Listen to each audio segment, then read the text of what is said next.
RMN Drama presents Kini ang akong suliran. Sa bugtong tuyo nga kami makaalagad kaninyo, among gituyo pagmugna kining maong tulumanon nga pagatambagan nila ni Dr. ni Elaine Bathan nga mutabang sa pag-iway sa mga gumunhap ug kalibo nga inyong gihambin ilabi na sa punto legal. Dinisab si Dr. Rene Obra ang kaabag sa inyong suliran. Kini ang akong suliran. Kini ang akong suliran. Tao kini nga atong tulumanon nga nag-uluhan. Kini ang akong suliran. Kini ang akong suliran. Mga minugbong duwa nga matapos lang sa usa ka hugna, mga kinutlog gikan sa mga suwat sa mga minahal namong tigpaminaw. Busa kung aduna kamoy suliran nga naggumon karon sa inyong galamhan, suwata ka na og ipadala ning atong tulumanon. Kini ang akong suliran. Aron kabuhatan ka na og duwa sa kahanginan og pagatambagan sa mga bulawanong hunahuna. Kini ang akong suliran. Kini ang akong suliran. Sinumat ni Teresa Tirul Soria, ubos sa direksyon ni Ingrid Miss Iver Tudaso. Dalit kaninyo sa RMN Drama. Recorded by X Thunder Gaming.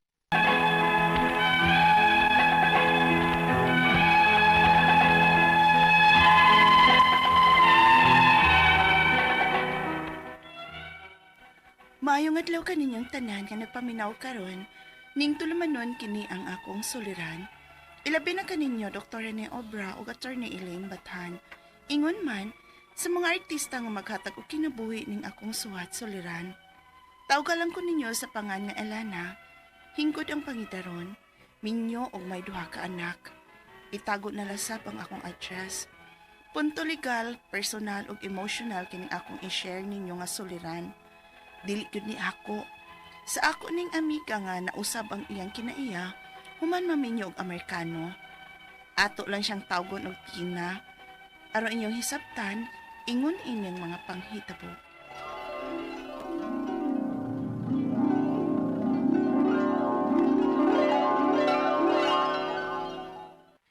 Wow! Ganito sa inyong bahay ni Marvin Ilina. Kompleto na sa mga gamit. Nakapahilo na gid mo uban sa inyong mga anak, day. May matawag na gid mong pamilya. Ikaw na sa bunya pohon. Ilabi na kay foreigner man day ng imong uyab, uy. Nya ka na sa man mga minyo. Ay, ambot lang, oy. Si ambot lang, uy. Uy, babay. Kung dili ka pa man gani sigurado ng laki ha, ayaw po siki imong panahon, uy. Pangitag laing imong mabana. Kay we're not getting any younger na baya. Kami nga imong mga barkada no, nga minyo na, may mga anak na, unya ikaw kanusa pa man ka. Da, murag ko to brag yung tingali ko inis bridesmaid sa kasal sa akong mga amiga. Uy, nga naman di ay. Nga nung di man ka mugaw ang mong foreigner ha? Di ba nga mag 1 year naman mo? Ug muanhi siya? Ay, Kaya magpakasal na ko nung Nya, nga nung murag di man ka happy diha. Da, ibaw ka na ba na ko, ha? May pagka-conservative baya ko. Ay, yes, day. Mabitaw nang wa ka pamahalin kay Maria Clara kapabaya gihapon. Mao na akong gikadlukan sa akong Amerikano, ni William. Kay may pagkabastuson, magyunang parinira, uy. Uy, ingon anak mong yun na sila. Uy, foreigner ko na. Ug hoy, kanus apa man ni ka musukol og binastos, day. Uy, day. Gikinahanglan na ni mo ron, aron mahalin na ka. Sunod tuig no, lapas na sa kalendaryo, unya mag-iningon anak gihapon ka. Na, mabiyaan, naging ka-strain anak dahil na. Ay, Kau na lang anak, uy. Kana kay anhion gid ka, disidido na na nimo, pakaslan gid ka. Aw, unya, kanus amang kuno mo anhing imong Amerikano?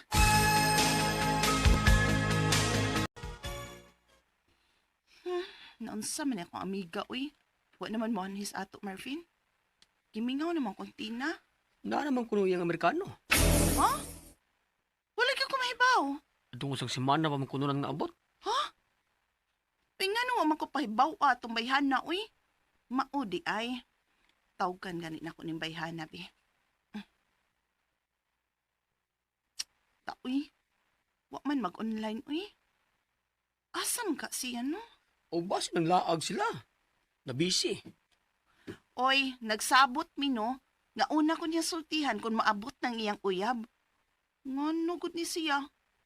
Kay naka-Amerikano na, dili naman agad na ako. At tuon ko ni Ilabi. Wa sila ron din ni sa bahay, day. Nanuroy sila. Katikasan jud aning bayhana, uy. Uman lang musulti na ako nga ni ana nga Amerikano. Da, murag wa man ko kagusto siyang Amerikano, day. Ha? Kay bag-o pa lang gani silang nagkita. Nag-away naman. Unsa? Ug unsa may ilang giawayan nang?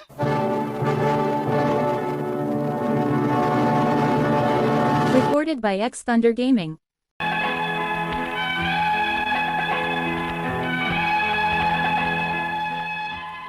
Malipay na unta mi nga sa katapusan, maminyo na gyud ang among amiga sa usa ka Amerikano. Apan among nasayran, nga dili man sila maayog relasyon sa iyang Amerikano. Pero naminyo gyud sila, nagpakasal. Ug ang among nasabtan nga medyo under siya sa iyang bana.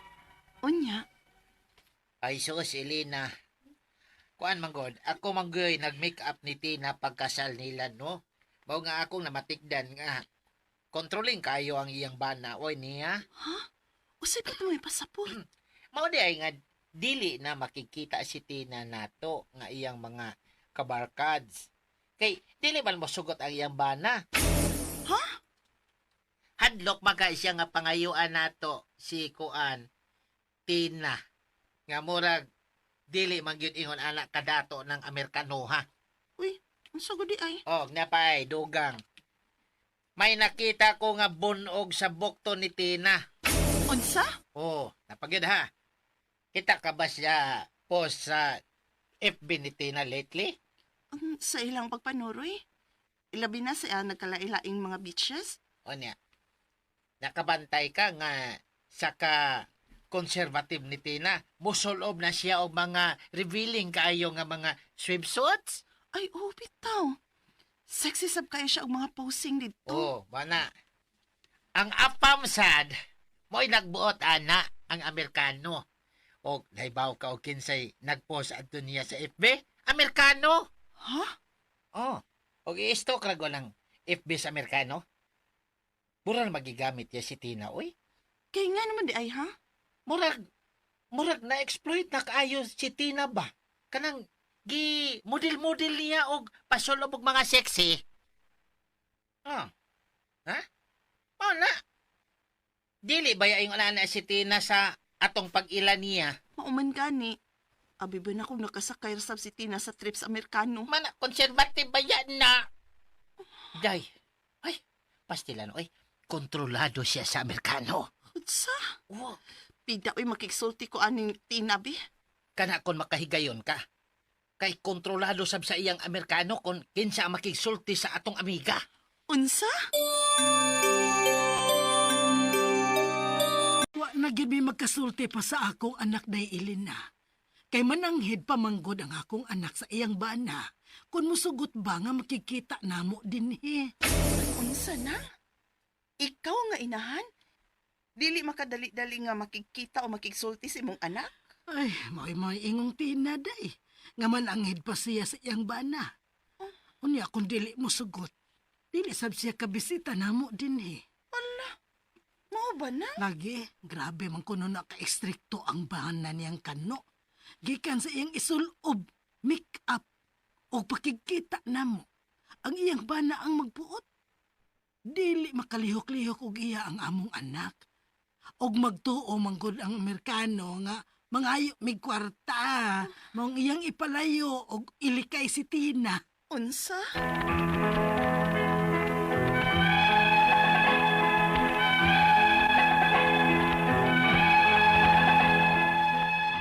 Alang sa uban bitaw, kung naaga ni kay Afam, magtuon ang nindot ang iyang kinabuhi. Apan, lahi ang nahitabo sa kong amiga. Ang akong mga pangutana mao kining mosunod. Unang pangutana, gikontrol sa iyang bana nga Amerikano nga akong amiga. Gibawalan gani kini og pakikita sa iyang mga ginikanan og dili basta-bastang makagawas. Pwede ning ma-report sa mga polis?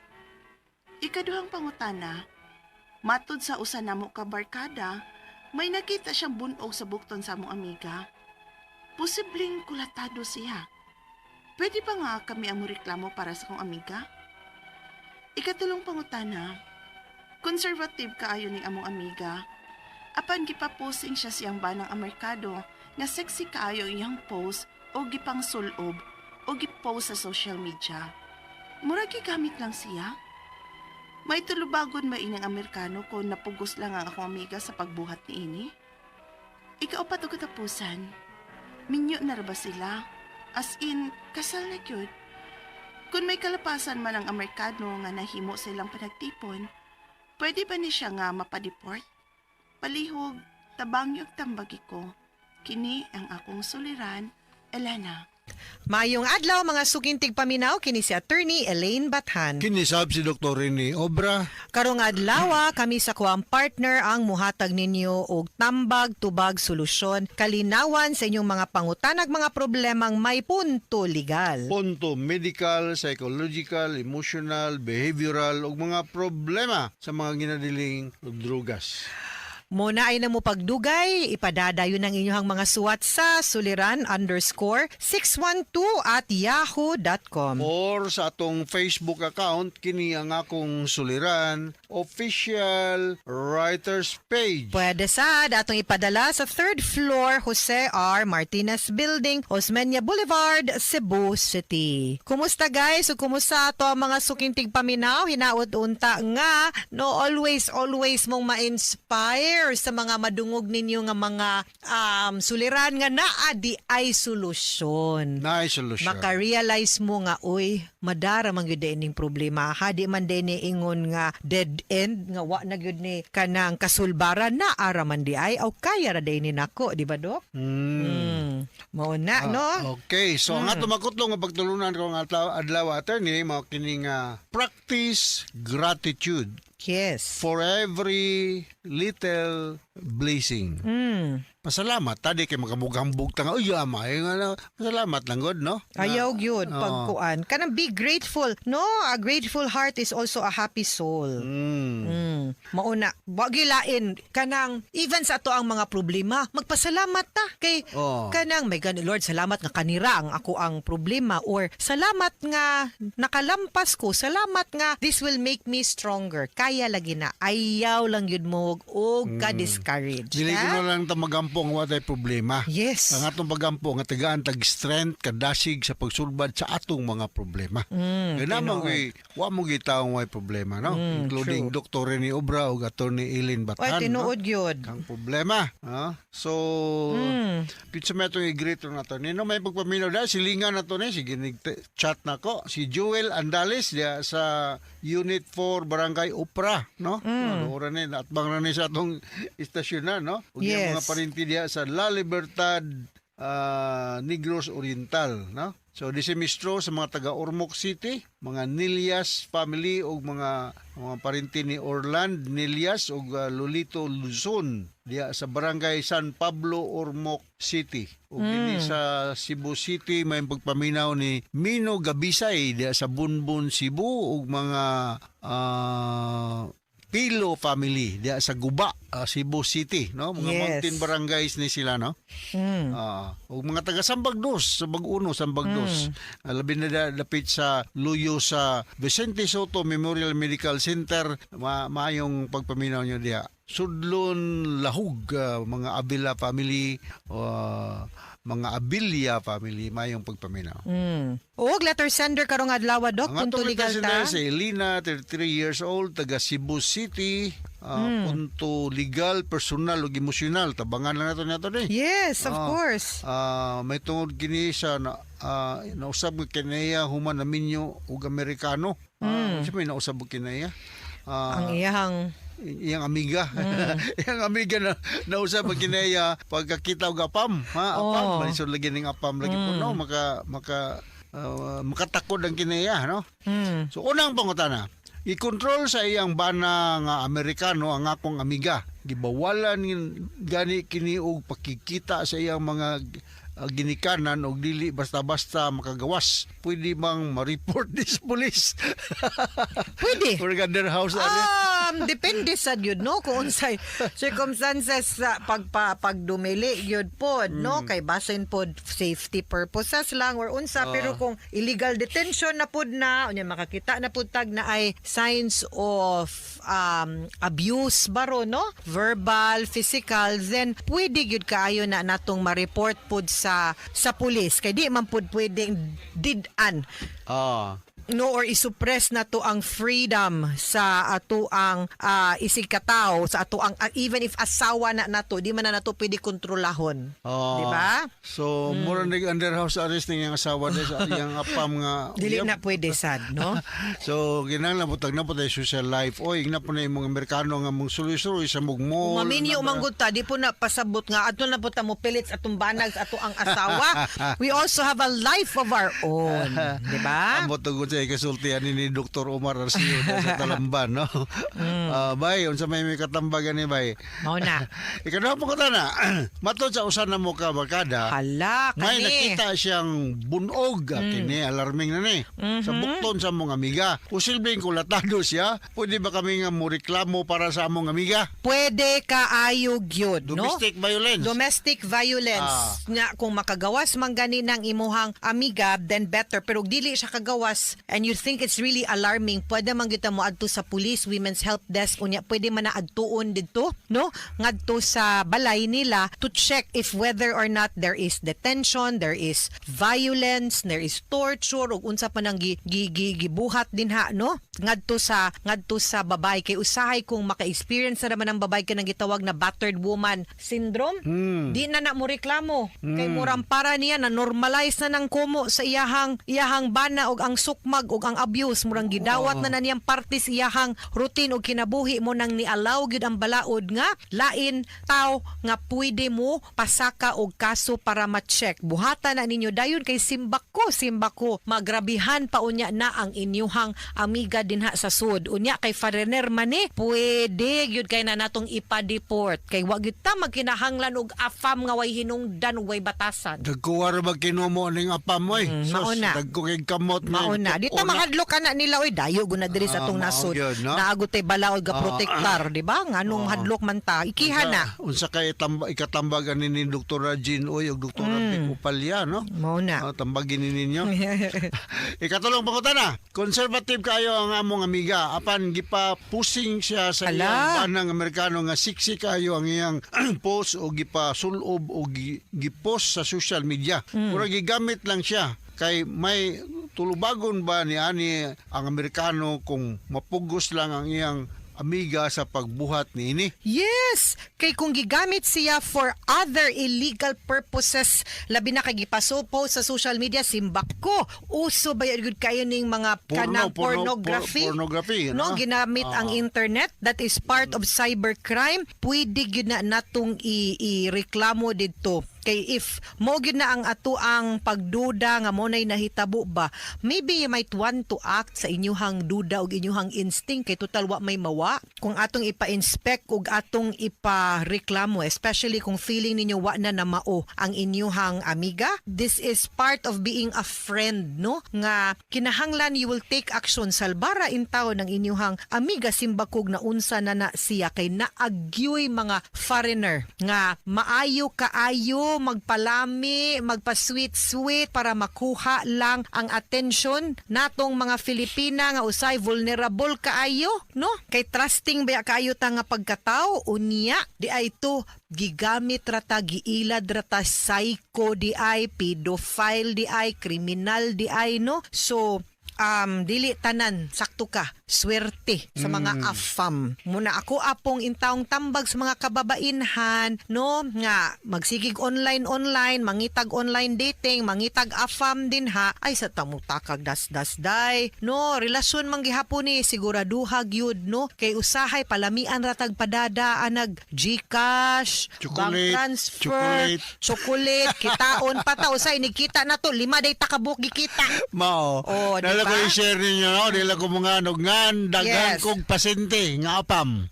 Nga manig Cebu, naanay gi-maintenance nga psychotropic medications, no? Naana na sila yung mga bipolar, naana na sila yung mga post-traumatic stress disorder, dili mo patagagakmag, no? Correct. Mao na, no? So, muna kinahanglan gyud ireklamo ninyo, okay? Yes, ikaw pa ito katawusang pangutana. Minyo raban na raba sila. As in kasal na gyud. Kung may kalapasan man ng Amerikano nga nahimo sa ilang panagtipon, pwede ba ni siya nga ma-deport? Well, pwede gyud kayo ningon namang gyud ko no, wa may exempt sa balaod. Labi na kung criminal law ang atong gistoryahan, whether Filipino ka or foreigner ka, maski pag wa kay citizenship basta naa ka sud sa Pilipinas, kung ning labag ka sa balaod, then you are liable under the law. Kinahanglan gyud ka nga mo patuo ani. Now if you are an alien, if you are a foreigner, pwede gyud ka namong palayason sa Pilipinas, no? No after ka mapriso dire, no? Pwede gyud ka di nakapabalikon kay di man kami ganahan nimo. Mao. Man kay puangod dire, wa man kay gamit dire, so pahawa na lang niya ay nagbalik. So pwede gyud ta mo deport even if naminyo na sila din ha. Abot lang ka kung sa'yo ka comment ni Doktora Aida Abrugar Kalamba o ni Dr. George Ruiz, no? Anong problema, no? Alright. Mga sukintig paminaw, hinaot unta na naamoy nakutlo na pagtulunan karong adlaw. Kini si Attorney Elaine Bathan. Kinisab si Dr. Rene Obra. Daghan kayong salamat sa inyong pagpaminaw sa atong tulumanon hangtod sa sunod nga sugilanon din higapon sa tuang programa. Kini ang akong suliran gikan sa RMN Production Center. Radio mo nationwide tatak RMN. Daghang salamat og Maayong adlaw. adlaw.